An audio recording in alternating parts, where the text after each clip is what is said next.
अध्यात्म विज्ञान कोई धर्म या संप्रदाय नहीं है, ये स्पिरिचुअल साइंस है जो कुदरत के कानून पर आधारित है। ये विज्ञान पूरे ब्रह्मांड के सभी रहस्यों को उजागर करता है और जीवन के सभी पहलुओं को समझने के लिए एक नई दृष्टि देता है। इसी को आर्ट ऑफ विजन कहते हैं, दुनिया को देखने की एक नई दृष्टि, जो अध्यात्म विज्ञानी परम पूज्य स्वामी श्री कमलेशानंद जी के निर्देशन में सनातन सत्य का अनुसंधान कर हमारे जीवन को प्रकाशित करे। जय सच्चिदानंद। જ્ઞાની પુરુષ કહે છે કે જ્યાં સુધી આ મન વચન કાયા થી શ્વાસ લઈ શકીએ છીએ ત્યાં સુધી આપણે આપણું પોતાનું કામ કાઢી લેવું। આપણે એટલે આ મન વચન કાયા નહીં, મન વચન કાયા એ સાધન છે। શું છે? અને આપણે પોતે સાધ્ય છીએ। સાધ્ય એટલે પ્રાપ્ત કરવાની, અનુભવ કરવાની વસ્તુ।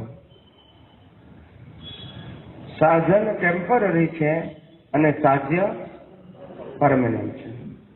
પણ ટેમ્પરરીની હાજરીમાં અજ્ઞાન નાશ થાય તો જ સાધ્ય પ્રાપ્ત કરી શકાય। પ્રાપ્ત કરી શકાય એટલે અનુભવી શકાય। એટલે મર્યા પછી આપણે કે સાધ્ય પ્રાપ્ત કરવાનું નથી, જીવતા કરવાનું છે। એટલે આ શ્વાસ ચાલે છે ત્યાં સુધી આપણે આપણું કામ કાઢી લેવું।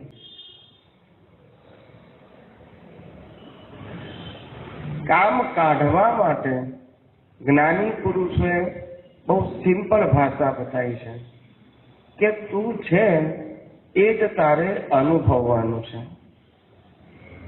અત્યાર સુધી તું નતો એને તે અનુભવ કરવા પ્રયત્ન કર્યો। તું જે છું નહીં એને જ ખુશ કરવા પ્રયત્ન કર્યો। તું જે નથી એની જ ઈચ્છાઓ તે પૂરી કરવા પ્રયત્ન કર્યો। હવે તને સમજાયું કે તું ને હું બંને કેવા છીએ? આપણે જુદા છીએ। હવે હું છું એને મારે ઓળખવાનો છે, અનુભવવાનો છે,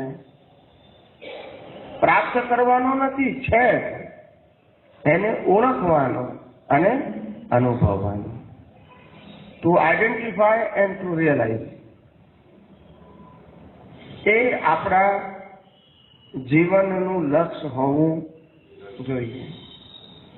શરીરનો આમાં શું થાય છે? જીવને મોહ ઉતરતો નથી।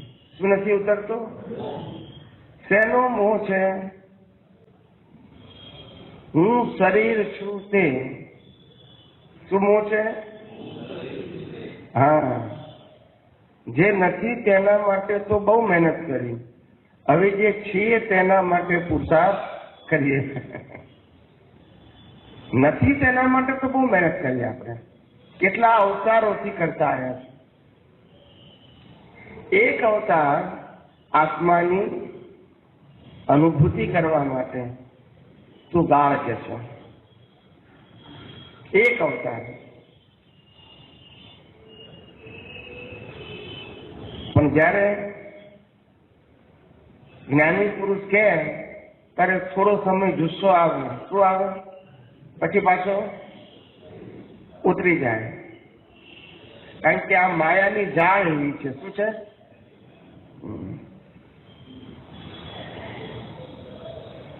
એમાં ફસાયા પછી બહાર નીકળવું એટલું આસાન નથી। કેમ આસાન કેમ નથી? જ્યાં સુધી પીઝા ખાધા નતા ત્યાં સુધી પીઝા યાદ નતા આવતા। હવે એકવાર ખાધા એટલે યાદ આવે છે। ના સમજાયું કે આ ખાવા જેવા છે। એવું અનાદિકાળથી આવું થાય છે। જે વસ્તુ અનુભવો છો પછી લાગે છે કે આ મેળવવા જેવી છે, પ્રાપ્ત કરવા જેવી છે, રાખવા જેવી છે।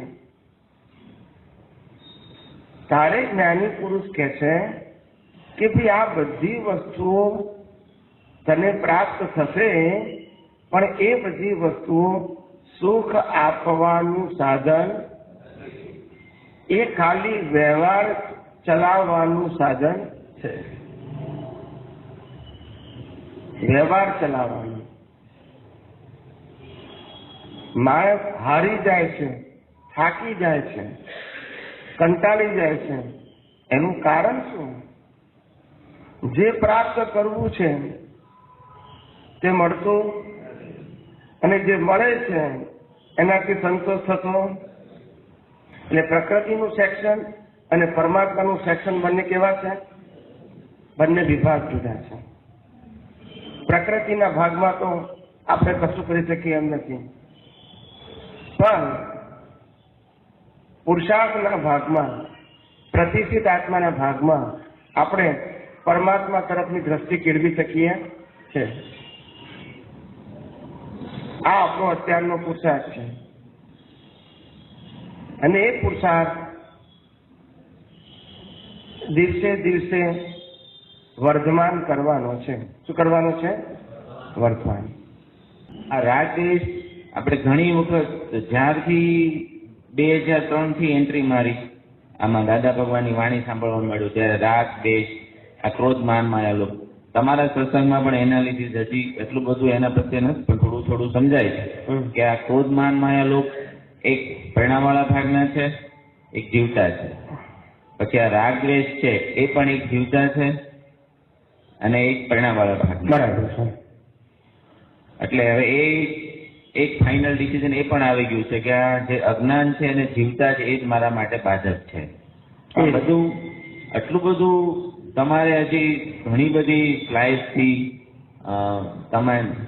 તમે જે લેવલે બેઠા છો ત્યાંથી તમારે જીવતા અને પ્રેરણાવાળા ભાગના જે મિકેનિકલ પાર્ટમાં છે એ બંનેમાં લાઇન ઓફ ડિમાર્કેશન નાખતા નથી આવડતું ને, એટલે પાછા જ્ઞેયને જ નાતા માની બેસીએ છીએ. દાદાની બુદ્ધિના ચેપ્ટરમાં છે કે બુદ્ધિ જ્ઞેય છે અને એ પાછી પોતે કે હું જ્ઞાતા છું, અને ઓલો જીવતો ભાગ જીવતો અહંકાર સાઇન કરી દે છે કે હા તું જ્ઞાતા છો, અને પછી પાછું બધું થોડો ઘણો પુરુષાર્થ થયો હોય, થોડી ઘણી સમજણ આવી હોય, ચિંતનની શરૂઆત થઈ હોય, થોડો વિચારક જીવ થયો હોય, ત્યાં વળી પરિણામવાળા ભાગની બુદ્ધિ પાછી અંદર એવું ચલમલ કરીને બતાડી દે કે હું જ જ્ઞાતા છું, એટલે ઓલો પાછો અંદરથી સાઇન કરી નાખે. એટલે આની ઉપર એટલું બધું તમારા લેવલે જે દર્શન ખુલ્લું થયું અને વિજ્ઞાન આપી શકતા હોય ને એટલું આપજો કે આ બધા મહાત્માઓ આમ એટલા કોન્ફિડન્સ વાળા થઈ જાય કે ઊભા જ ના રહે. હા, એટલે એવું છે કે અમારું તો રોલ જ એ છે કે તમને લિફ્ટ કરવા. શું કરવું? લિફ્ટ કરવા. જ્ઞાની પુરુષ દાદા ભગવાને પણ આ જ કર્યું છે. મહાત્મા જે પણ આવ્યા હોય એને ઉચક્યા છે, પણ એમના પક્ષે પડવા દીધા નથી. પોતાને પડવું હોય જુદી વસ્તુ છે, પણ એ પોતે એમની પાસે જાઓ તો તમને લિફ્ટ જ કર્યા કરે. શું કરે? લિફ્ટ જ કરે. જ્યાં હોય ત્યાંથી ઉચકે તમને. આગળ વધો. શું કહે છે? દાદા ભગવાનનો દાપ્તવાણીમાં મેક્સિમમ સત્સંગ એવો છે કે મોરલ સપોર્ટ આપીને લિફ્ટ જ આપી છે. છતાંય લોકોને દ્રષ્ટિ અને દર્શન એની પર ગયા જ નહીં. એટલે બહુ મોરલ સપોર્ટ આપ્યો છે કે હું બેઠો છું ને, હું છું ને, તોય બરાબર છે. એટલે આ આપણું જે પદ ગાવાનું પદ જે મૂક્યું હતું ને હમણાં, કેવળ પ્રેમની જીવતી હોતી, એ કવિરાજે પદમાં લખ્યું છે પોતાની, એટલે કે આ મન વચન થાય પોતાની ભૂલોને માગી લે માફી, અહો સમતા પરમાત્માની. સમજાય છે? પોતાની ભૂલોની એ માફી માગે, તમારી ભૂલોની એ માફી માગે દેવી દેવતાઓ પાસે કે એને માફ કરજો, અમારા મહાત્મા છે એની ભૂલ થઈ ગઈ છે પણ તમે માફ કરજો. સમજાય છે? કેમ? કારણ કે એમને શું કરવું છે? લિફ્ટ કરવા છે. જય સચિદાન. જય સચિદાન. બોલો. સ્વામીજી, આપણે રોજબરોજના પ્રસંગમાં તો આપણને શું છે નાનપણથી અત્યાર સુધીમાં માનો કે અમે નાના હતો તો પિક્ચર બહુ જોયા, તો હજી પણ એ બધું મીઠું લાગે છે, માનો કે ખાવામાં ગળપણ મીઠું લાગે છે, અથવા રોજબરોજની પ્રકૃતિમાં જે આદતો કે ટેવો પડી છે, તો એની જગ્યાએ એને બધાને આ પ્રકૃતિને ગમતું હોય કે આ પિક્ચરનો ગીત એને ગમે છે કે આ વસ્તુ ગમે છે, તેને અટકાવીને વાળવી કે કઈ રીતે એને આખું આપણે જ્ઞાનમાં સોલ્યુશન આખા દિવસ દરમિયાન વધારેમાં વધારે કઈ રીતે જ્ઞાન દ્રષ્ટિથી જ્ઞાનના ઉપયોગથી એમાં રહી શકાય ને આ વસ્તુને વાળવીને અટકાવી, કારણ કે એ વસ્તુને મીઠાશ લાગે છે પણ અંદરથી આપણને એમ થાય છે કે આ વસ્તુ આપણા માટે અનુકૂળતાઓ નથી, મોક્ષને લાયક સંજોગોમાં આપણને આ કશે મદદરૂપ નથી, પણ છતાં એની મીઠાશ જે છે એ ગમે તે બાબતમાં પંચેન્દ્રિયની બાબતમાં એ જતી નથી. એટલે એના માટે આ જે દરેકના પ્રશ્નો હોય છે કે કારણ કે કાંઈક ને કાંઈક કોઈકને સંગીતનો વિષય હોય, કોઈને વિષય હોય, કોઈને બીજું હોય, ત્રીજું હોય, તો આ બધી જે અટકણો છે અથવા તો જે કાંઈ આદતો પડી ગઈ છે તો એ પ્રકૃતિની સામે જ્ઞાનથી કઈ રીતે જીતવું, એ દરેક મહાત્માનો જે પ્રશ્ન હોય કે ભાઈ રોજબરોજના પ્રસંગમાં જ્ઞાનની વાતો તો આપણે કરીએ છીએ, આપણે જ્ઞાનનો ઉપયોગમાં લેવું છે, પણ પ્રકૃતિનો ફોર્સ એવો છે કે આપણને રોજબરોજના પ્રસંગમાં જ્ઞાનમાં લઈ શકતા નથી. આપણે ક્રોધમાન માયાલોભની જે આપણે ડેફિનેશન ને બધું આપીએ છીએ, પણ મહાત્માઓના જે પોતાના જે પ્રશ્નો છે કે માનો કે ક્રોધ કે માન કે અમુક વસ્તુ દેખાય પણ પોતાની સુટેવો કે કુટેવો છે કે મને ગળપણ ભાવે છે, અત્યારે કાંઈ પણ થાળીમાં આવે તો પહેલા ગળપણ હું લઈશ, સંગીતનો વિષય હોય તો હું જમી ઉઠું, પછી એની સામે એવું ન વિચારું કે આપણે અડધી કલાક બગાડી છે તો અડધી કલાક પદ સાંભળ્યા હોય તો, પણ એ એના મીઠાશ વર્તે છે. એટલે આ વસ્તુ એને મીઠાશ વર્તે છે, એને જ્ઞાન છે, બધું સમજે છે, એને આપક્યો એમ બધું થાય છે, પણ એના જે એને પોતે જ્ઞાનને ક્રિયામાં લેવું જોઈએ ત્યાં એનો પ્રમાદ વર્તે છે. એટલે એમાં એને આનું જે જ્ઞાનની જે વેલ્યુ છે એ ઓછી પડે છે અને આની વેલ્યુ વધે છે, એમ થાય છે કે બીજું શું કહેવા માંગુ છો? એવું છે કે જ્યારે જ્ઞાની આપે એ જ્ઞાન એટલે પ્રકાશ કહેવાય. શું કહેવાય? પ્રકાશ. શબ્દોના માધ્યમ દ્વારા તમને પ્રકાશ આપે. બરોબર. પ્રકાશ એટલે આ જગતને, સંજોગોને, અવસ્થાને સમજવાની ક્ષમતા એક પ્રકાશ આપે. પ્રકાશ આપે. હવે પ્રકાશનો ઉપયોગ ના કરીએ તો જ્ઞાની શું કરે? ઉપયોગ સમજાય છે કે? હા, ઉપયોગ. ઉપયોગ એટલે શું કહેવાય કે ભાઈ આપણને ખબર પડી ગઈ કે આ વસ્તુ આપણા જીવનમાં ઉદય કર્મને આધીન છે, પણ મારા મોક્ષ માર્ગ માટે લાયક અને સહાયક નથી, માટે એમાં મને વૈરાગ્ય ભાવ વર્તો. શું વર્તો? વૈરાગ્યનો મતલબ વેલ્યુ ઝીરો. દ્રષ્ટિમાં હિસાબમાં જે હોય છે, પણ વૈરાગ્ય ભાવ એમ જે વસ્તુમાં કવિરાજે પદમાં લખ્યું છે, જે અવસ્થાનું મહત્વ ઘટ્યું ત્યાંથી જ ક્લેશનું કારણ તર્યું, સંજોગાધીન છે માનવ મરડો. સંજોગાધીન છે. કેવો છે? એટલે આ વસ્તુને અવસ્થાનું મહત્વ ઘટવું જોઈએ. આપણે અવસ્થાને એટલી બધી એન્લાર્જ કરી નાખીએ છીએ. કોઈ આપણને એમ કે તમે અક્કલ વગરના છો તો આપણે એટલી વેલ્યુ કરી નાખીએ કે અક્કલ વગર નથી તો હું સમજે છે મારા એના મનમાં. હું ડોક્ટર છું, ચાર્ટર્ડ એકાઉન્ટન્ટ છું, લોયર છું, હું અબજોપતિ છું, હું ઇન્ડસ્ટ્રીયાલિસ્ટ છું, બિઝનેસમેન છું. સમજાય છે? એના સ્ટેટસને જોડે છે અને એના કારણે નાની વસ્તુ કેવી લાગે છે? મોટી લાગે છે. આટલું જ સમજવાનું છે કે આ 5 નંબર 1નો એની સાથેનો હિસાબ પૂરો થયો. શું થઈ ગયું?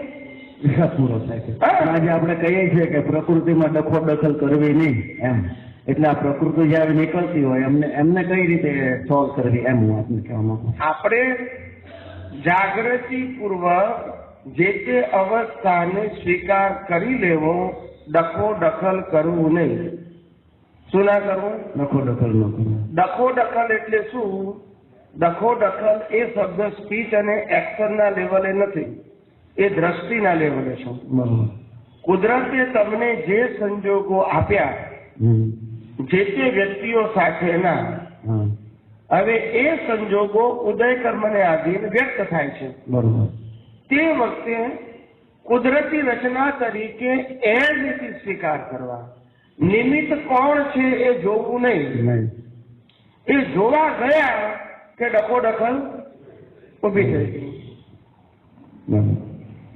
નિમિત્ત ગમે તે હોય પણ છે શું? કુદરતી રચના. કેમ કુદરતી રચના છે? તો કે મારો અને એનો હિસાબ. એકને પેમેન્ટ કરવાનું છે, બીજાને પેમેન્ટ સ્વીકારવાનું છે, પછી પાપ હોય કે પુણ્ય હોય. હવે સ્વીકારતી વખતે જો કુદરતી રચના દેખાય તો મેં ભોગવ્યું, પેલા કારણે ભોગવ્યું, એવો પ્રશ્ન આવે? મારે સહન કરવું પડ્યું, મારે ભોગવવું પડ્યું, અને નિમિત્ત કોણ બન્યો છે એ માટે ગુનેગાર દેખાય છે. માનો કે આ પ્રકૃતિને એમ ગમે છે કે મારે 1 કલાક આ પિક્ચરના ગીતો સાંભળવા છે. હવે આપણને એનો અંદરથી વિરોધ છે કે ભાઈ આ તારા સાંભળવા નથી, પણ એને એમાં અનુકૂળતા અને મીઠાશ ખૂબ વર્તે છે. બરોબર. એટલે વ્યક્તિ કરતા આપણને પોતાના વસ્તુ સામે કે ભાઈ આ વસ્તુ આપણને ગમે છે, અથવા તો નાટક કોઈ આવતું હોય અથવા કોઈ જોક રમૂજી આવતું હોય, હા, તો એમાં આપણે કઈ રીતે એમ કે આને મનને વાળવું કે ભાઈ આ વસ્તુ તારા માટે આમ કે આમ જ્ઞાનથી સમજે નહીં કે આપણે સમજીએ કે આ વસ્તુ સાવ નકામી છે, કામની જ નથી, આ મારો વિભાગ જ નથી. પ્રકૃતિને જે કઈ જળનો ગુણ ચેતનમાં નથી, ચેતનનો જળમાં નથી. આપણે બધું આ ભાષામાં સમજીએ છીએ, પણ જયારે ઉપયોગ આવે ત્યારે ઇન્ડિવિડ્યુઅલ ઉપયોગમાં કાચા પડાય છે. એમ બરાબર છે. એનું કારણ શું છે ઉપયોગમાં કાચા પડીએ છીએ? એ તો વાત કરું છું ને. આપણી દ્રષ્ટિ જે છે એ પાવરફુલ થવી જોઈએ, જ્ઞાને કરીને, વિજ્ઞાને કરીને, છૂટાપણાએ કરીને, ઉપયોગે કરીને, અનુભવે કરીને. એ થતી નથી. ઉપયોગ એટલે શું કે ભાઈ આ રડતે હોય, દુઃખના માર્યા રડતી હોય, ફાઇલ નંબર 1, આપણને ખ્યાલ આવવો જોઈએ કે હું રડું છું એવું ના લાગવું જોઈએ. ફાઇલ નંબર 1 રડે છે, એને દુઃખનો ભોગવટો છે. મારું કામ શું છે? અંદરથી સાંત્વના આપવું. અમે તારી સાથે છે, ગભરાઈએ નહીં, આવું કેવું અંદરથી. બરોબર. સમજાય? પણ આ રડતો હોય ત્યારે પેલો રડવા બેસી જાય એની હાથે. મને દુઃખ થઈ ગયું એટલે બે રડે, પેલો બહારથી રડે ને અંદરથી રડે. હવે આમાં શું પ્રગતિ થાય? અમે એકવાર જ્ઞાનીને પડતા શીખવું જોઈએ. હા બોલો. જ્ઞાનીને પ્રશ્ન પૂછ્યો હતો. અમે એને આવો જ પ્રશ્ન પૂછ્યો હતો. એને એમ કીધું કે પ્રકૃતિ ગીતો સાંભળવાનું ઈચ્છતી હોય તો ગીતો સંભળાવી દેવા. બરોબર. તો એમાં આપણે કઈ દખલ કર્યો મેં આપણે અહીં ફરી પ્રશ્ન પૂછ્યો કે એને એમ કીધું કે પ્રકૃતિ જે કરે કરવા દેવી. જો પ્રકૃતિ જે કરે કરવા દે તો પ્રકૃતિ ચડી જ બેસે ને. એને એવો જવાબ આપ્યો કે તમારે જે થતું હોય થવા દેવાનું. બરાબર. પછી હા, એટલે મેં આપને પૂછ્યું કે પ્રકૃતિને વાળવા માટે ભાઈ મને ગમતું નથી, મારે સાંભળવું નથી. એવું છે. પ્રકૃતિને વાળવાની જયારે વાત કરીએ ત્યારે એટલું તો સમજવું જોઈએ ને કે પ્રકૃતિ આપણા કંટ્રોલમાં છે નથી. તો પછી પણ પ્રકૃતિ છૂટાડે એ આપણા કંટ્રોલમાં છે. પ્રકૃતિની અસરોથી મુક્ત રહેવું એ આપણા કંટ્રોલમાં છે. પણ એમને સાહેબ સ્વામીજી અટકાવી શકાય કે તારે સાંભળવા નથી, આ નહીં સાંભળવા મળે એમ કહેવા માંગુ છું. ચાલતું હોય તો ને. પણ અચ્છા, બરાબર. મળ્યા પછી રોજ થાય આપણને 12 મહિના પછી કે ના હોય તો સારું, ના હોય તો સારું, પણ તોય 60 વર્ષ કરવાના, બોલતા નથી. બરોબર. એને કરતા વિચાર બંધ ના કરી નાખે કે ભગવાન આ હવે આ અવતારમાં જે હિસાબ હોય તે મને મંજૂર છે, મને એમના માટે સહેજ પણ દ્વેષ નથી, પણ બીજા કોઈ અવતારમાં ના જોઈએ, કારણ કે વાઇફ ખરાબ નથી, મારે મોક્ષે જવું છે, માટે લાયક અને સહાયક નથી. કોઈની ભૂલ કાઢવી નહીં, ભૂલ આપણી જ કાઢવી. બરોબર. સમજાય છે કે બરોબર. આપણી ભૂલથી આપણે ફસાયા છે, કોઈની ભૂલથી ફસાયા નથી. બરોબર. સમજાય છે કે નહીં? એટલે આ જગતમાં કોઈ પણ જીવ બીજાની ભૂલ કાઢીને છૂટેલો નહીં. પોતાની ભૂલ પોતાની જ ભૂલ છે. પોતાની ભૂલ એટલે કે અજ્ઞાનતાથી બાંધેલા બીજ. એનું આ શું છે? પરિણામ, ફળ. હવે ભોગવવાનું આવે છે ત્યારે પછી એમ થાય છે કે આવું કેમ આવ્યું, પણ કે વીટેલું હતું તે જ આવ્યું છે. બરોબર. પ્રશ્ન શું થાય છે કે આજથી 60 વર્ષ કે 80 વર્ષ પહેલા આપણે કર્મ બાંધ્યા છે, એ પરિસ્થિતિને આધારે. શેના આધારે? પરિસ્થિતિને આધારે. હવે એનું રિઝલ્ટ 80 વર્ષ પછી બીજા અવતારમાં આવે છે. બરોબર. એ તમારી માંગણી પ્રમાણે કુદરત તમને વેવ કરે છે. બરોબર. પણ બહારની પરિસ્થિતિ શું થઈ ગઈ છે?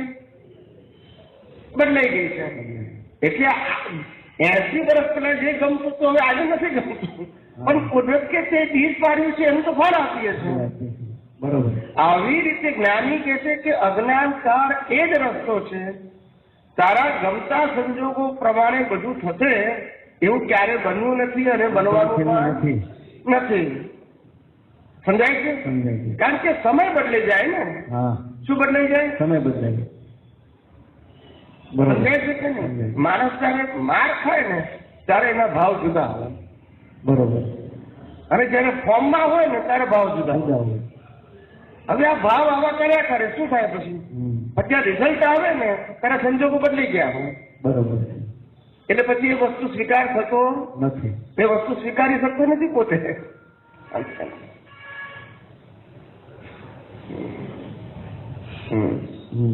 એટલે આ સમજવાનું છે. એટલે જ્ઞાન શું કહેવા માંગે છે?